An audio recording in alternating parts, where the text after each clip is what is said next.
Good. I think we're on.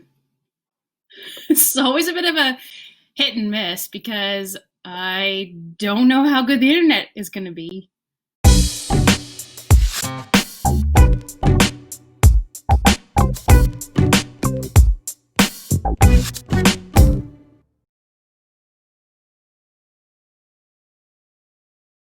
Chapter 1, in case you missed it.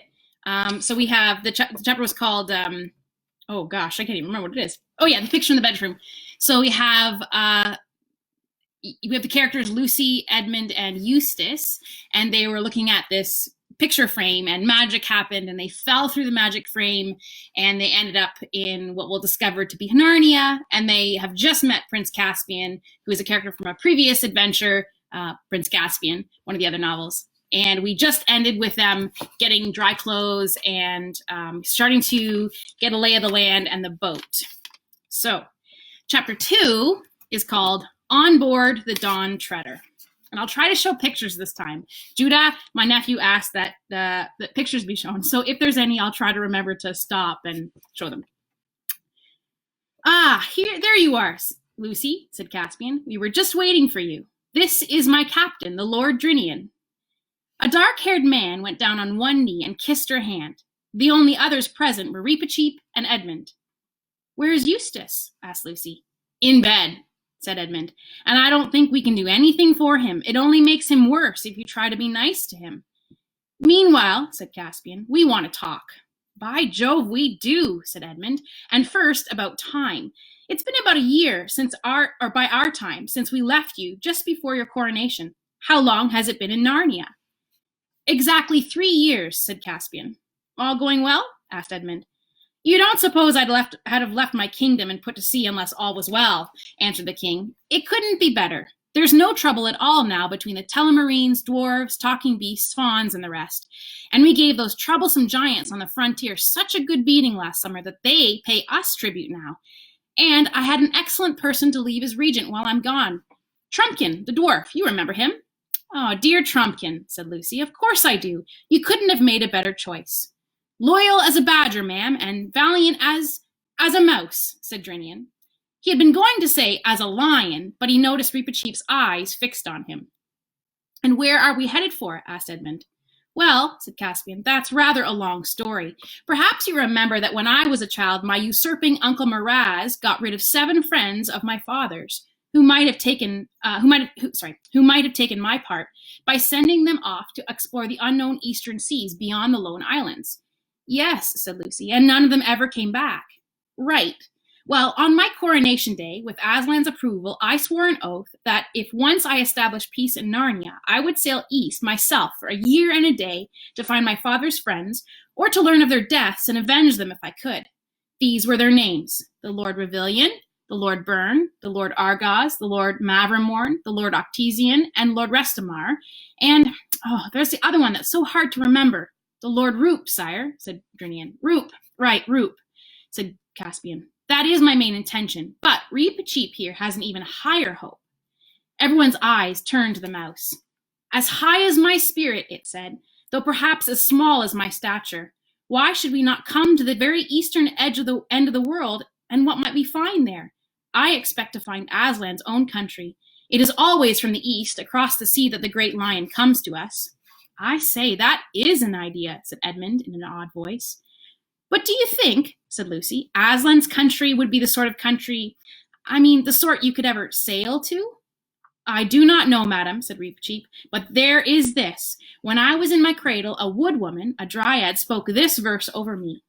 Where sky and waters meet, where the waves grow sweet, doubt not, Reepicheep, to find all you seek, there is the utter east. I do not know what it means, but the spell of it has been on me all my life. After a short silence, Lucy asked, And where are we now, Caspian? The captain can tell you better than I, said Caspian. So Drinian got out his chart and spread it on the table. That's our position, he said, laying his finger on it, or was at noon today. We had a fair wind from Cair Paravel and stood a little north for Galma, which we made on the next day. We were in port for a week, for the Duke of Galma made a great tournament for his majesty, and there he unhorsed many knights, And got a few nasty falls myself, Drinian. Some of the bruises are there still, put in Caspian. And unhorsed many nights, repeated Drinian with a grin. We thought the Duke would have been pleased if the King's Majesty would have married his daughter, but nothing came of that. Squints and half freckles, said Caspian. Oh, poor girl, said Lucy. And we sailed from Galma, continued Drinian, and ran into a calm for the best part of 2 days and had to row, and then had wind again and did not make Terabithia till the 4th day from Galma. And there their king sent out a warning not to land, for there was a sickness in Terabithia. But we doubled the cape and put in at a little creek far from the city and watered.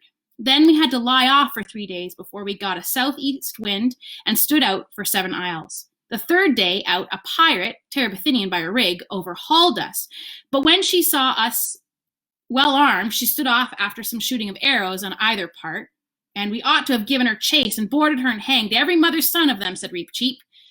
And in 5 days more we were in sight of Mule, which, as you know, is the westernmost of the 7 isles. Then we rowed through the straits and came about sundown into Red Haven on the side of Bren, where we were very lovingly feasted and had victuals and water at will. We left Red Haven 6 days ago and have made marvelous good speed, so that I hope to see the Lone Islands the day after tomorrow. The sum is, we are now nearly 30 days at sea and have sailed more than 400 leagues from Narnia. And after the Lone Islands, said Lucy. No one knows, your majesty, answered Drinian, unless the Lone Islanders themselves can tell us. They couldn't in our day, said Edmund. Then, said Reap-a-Cheep, it is after the Lone Islands that the adventure really begins. Caspian now suggested that they might like to be shown over the ship before supper, but Lucy's conscience smote her, and she said, I think I really must go and see Eustace. Seasickness is horrid, you know. If I had my old cordial with me, I could cure him. But you do have it, said Caspian. I'd quite forgotten about it. As you left it behind, I thought it might be regarded as one of the royal treasures, so I brought it. If you think it ought to be wasted on a thing like seasickness. It'll only take a drop, said Lucy. Caspian opened one of the lockers beneath the bench and brought out a beautiful little diamond flask, which Lucy remembered so well. Take back your own, Queen, he said. They then left the cabin and went into the sunshine. In the deck there were 2 large, long hatches fore and aft of the mast, and both open, as they always were in fair weather, to let light and air into the belly of the ship. Caspian led them down a ladder into the after hatch. Here they found themselves in a place where benches for rowing ran from side to side, and light came in through the oar holes and danced on the roof. Of course, Caspian's ship was not that horrible thing, a galley rowed by slaves. Oars were used only when wind failed, or for getting in and out of harbor, and everyone, except Reap-a-Cheep, whose legs were too short, had often taken a turn. At each side of the ship, the space under the benches was left clear for rowers' feet. But all down the center there was a kind of pit which went down into the very keel, and this was filled with all kinds of things. Sacks of flour, casks of water and beer, barrels of pork, jars of honey, skin bottles of wine, apples, nuts, cheeses, biscuits, turnips, sides of bacon. From the roof, that is, from the underside of the deck, hung hams and strings of onions, and also the men of the on the watch off duty in their hammocks. Caspian led them aft, stepping from bench to bench. At least, it was stepping for him, and something between a step and a jump for Lucy, and a real long jump for Reap-a-Cheep. In this way, they came to a partition with a door in it. Caspian opened the door and led them into the cabin, which filled the stern underneath the deck cabins in the poop. It was, of course, not so nice. It was very low, and the sides sloped together as they went down, so there was hardly any floor. And though it had windows of thick glass, they were not made to open because they were under water. In fact, at this very moment, as the ship pitched, they were alternately golden with sunlight and dim green with the sea. You and I must lodge here, Edmund, said Caspian. We'll leave your kinsman the bunk and sling hammocks for ourselves. I beseech your majesty, said Drinian. No, shipmate, said Caspian.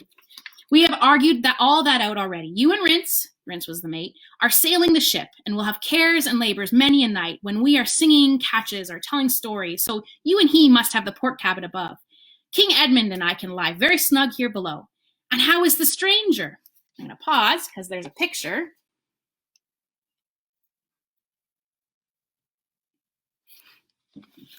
Eustace, very green in the face, scowled and asked whether there was any sign of the storm getting less.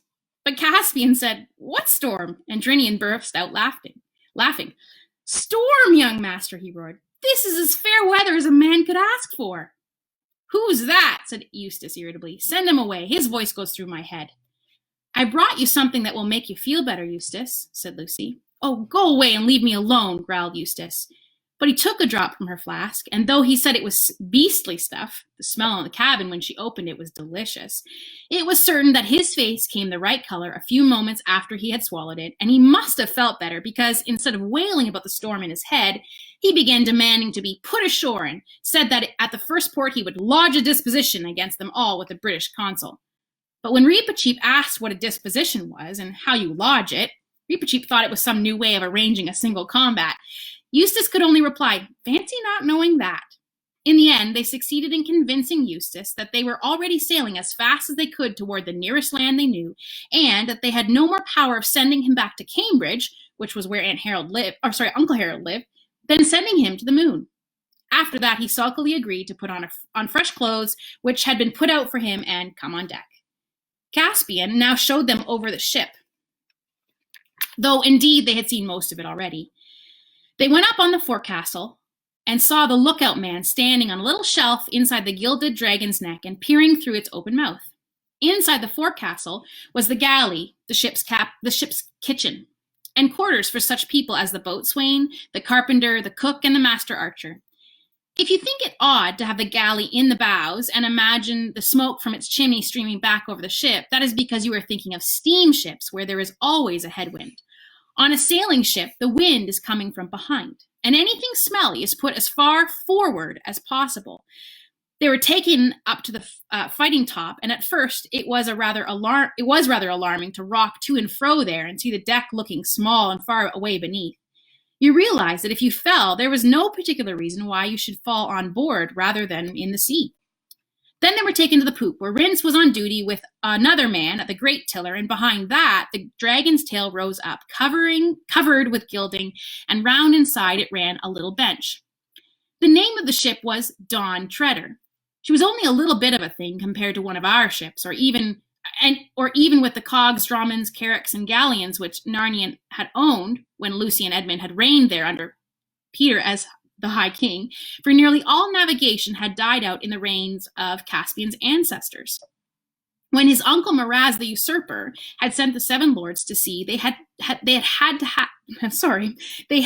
to buy a Galmian ship and man it with hired Galmian sailors.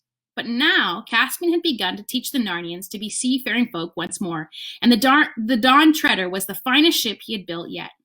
She was so small that, forward of the mast, there was hardly any deck room between the central hatch and the ship's boat on one side and the hen coop, Lucy fed the hens, on the other. But she was a beauty of her kind, a lady, as sailors say, her lines perfect, her colors pure, and every spar and rope and pin lovingly made. Eustace, of course, would be pleased with nothing, and kept on boasting about liners and motorboats and aeroplanes and submarines, as if he knew anything about them, muttered Edmund. But the other two were delighted with the Dawn Treader, and when they returned aft to the cabin and supper and saw the whole western sky lit up with an immense crimson sunset and felt the quiver of the ship and tasted the salt on their lips and thought of unlands on the eastern rim of the world, Lucy felt that she was almost too happy to speak. What Eustace thought had best be told in his own words, for when they all got their clothes back dried next morning, he at once got out a little black notebook and a pencil and started to keep a diary. He always had this notebook with him and kept a record of his marks in it, for though he didn't care much about any subject for its own sake, he cared a great deal about marks and would even go to people and say, "I got so much, what did you get?" But as he didn't seem very likely to get many marks on the Dawn Treader, he now started a diary. This was his first entry. August 7th. Have now been 24 hours on this ghastly boat, if it isn't a dream. All the time, a frightful storm has been raging. It's a good thing I'm not seasick. Huge waves keep coming in over the front, and I have seen the boat nearly go under any number of times. All the others pretend to take no notice of this, either from swank or because Harold says one of the most cowardly things ordinary people do is to shut their eyes to facts. It's madness to come out into the sea in a rotten little thing like this, not much bigger than a lifeboat. And, of course, absolutely primitive indoors. No proper saloon, no radio, no bathrooms, no deck chairs. I was dragged all over it yesterday evening, and it would make anyone sick to hear Caspian showing off his funny little toy boat as if it were the Queen Mary. I tried to tell him what real ships are like, but he's too dense. E and L, of course, didn't back me up. I suppose a kid like L doesn't realize the danger, and E is buttering up C, as everyone does here. They call him a king. I said I was a Republican, but he had to ask what that meant. He doesn't seem to know anything at all. Needless to say, I've been put in the worst cabin of the boat, a perfect dungeon, and Lucy has been given a whole room on deck to herself, almost a nice room compared with the rest of this place. C says it's because she's a girl. I tried to make him see what Alberta says, that all that sort of thing is really lowering girls, but he was too dense. Still, he might see that I shall be ill if I'm kept in that hole any longer. E says we mustn't grumble because C is sharing it with himself to make room for L. As if that didn't make it more crowded and far worse. Nearly forgot to say that there's also a kind of mouse thing that gives everyone the most frightful cheek. And others can put up with it, the others can put up with it if they like, but I shall twist his tail pretty soon if he tries it on me. The food is frightful too. The trouble between Eustace and Reepicheep arrived even sooner than might have been expected.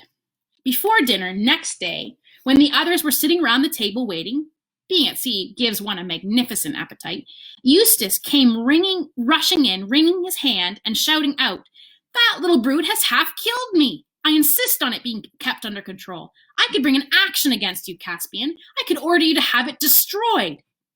At that moment, Reepicheep appeared. His sword was drawn, and his whiskers looked very fierce, but he was as polite as ever. "I ask your pardons all," he said, "and especially Her Majesty's. If I had known that he would take refuge here, I would have awaited a more reasonable time for his correction." "What on earth is up?" asked Edmund. What had really happened was this. Reepicheep, who never felt that the ship was getting on fast enough, loved to sit on the bulwarks far forward just beside the dragon's head, gazing out at the eastern horizon and singing softly in his little chirruping voice the song the Dryad had made for him. He never held on to anything, however the ship pitched, and kept his balance with perfect ease. Perhaps his long tail hanging down to the deck inside the bulwarks made this easier. Everybody on board was familiar with this habit, and the sailors liked it because when one was on lookout duty, it gave someone to talk to. I'm going to show you a picture here. There's Reepicheep.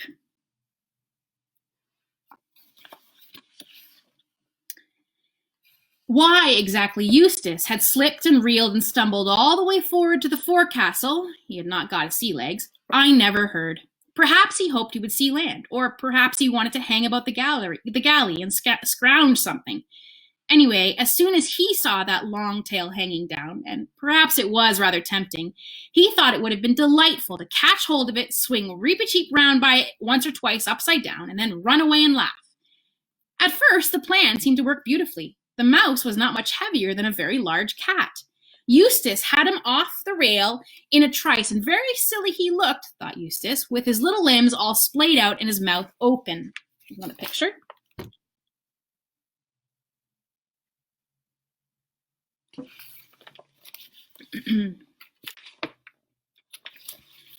But unfortunately, Reepicheep, who had fought for his life many a time, never lost his head even for a moment, nor his skill.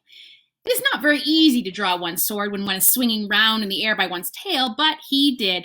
And the next thing Eustace knew was 2 agonizing jabs in his hand, which made him let go of the tail. And the next thing after that was the mouse had picked itself up again, as if it were a bouncing ball off the deck, and there it was facing him, and a horrid, long, bright, sharp thing like a skewer was waving to and fro about an inch of his stomach. This doesn't count as below the belt for mice in Narnia, because they can hardly be expected to reach higher. "Stop it," spluttered Eustace. "Go away. Put that thing away. It's not safe. Stop it, I tell you. I'll tell Caspian. I'll have you muzzled and tied up." "Why do you not draw your own sword, poltroon?" cheeped the mouse. "Draw and fight it, or I'll beat you black and blue with the flat." "I haven't got one," said Eustace. "I'm a pacifist. I don't believe in fighting." "Do I understand," said Reepicheep, withdrawing his sword for a moment and speaking very sternly, "that you do not intend to give me satisfaction?" "I don't know what you mean," said Eustace, nursing his hand. "If you don't know how to take a joke, I shan't bother my head about you." "Then take that," said Reepicheep, "and that to teach you manners, and the respect due to a knight, and a mouse's tail." And at each word he gave Eustace a blow with the side of his rapier which was thin, fine, dwarf-tempered steel, and as supple and as effective as a birch rod. Eustace, of course, was at a school where they didn't have corporal punishment, so the sensation was quite new to him. That's why, in spite of having no sea legs, it took him less than a minute to get off that forecastle and cover the whole length of the deck and burst in at the cabin door, still hotly pursued by Reepicheep. Indeed, it seemed to Eustace that the rapier as well as the pursuit was hot. It might have been red hot by the feel.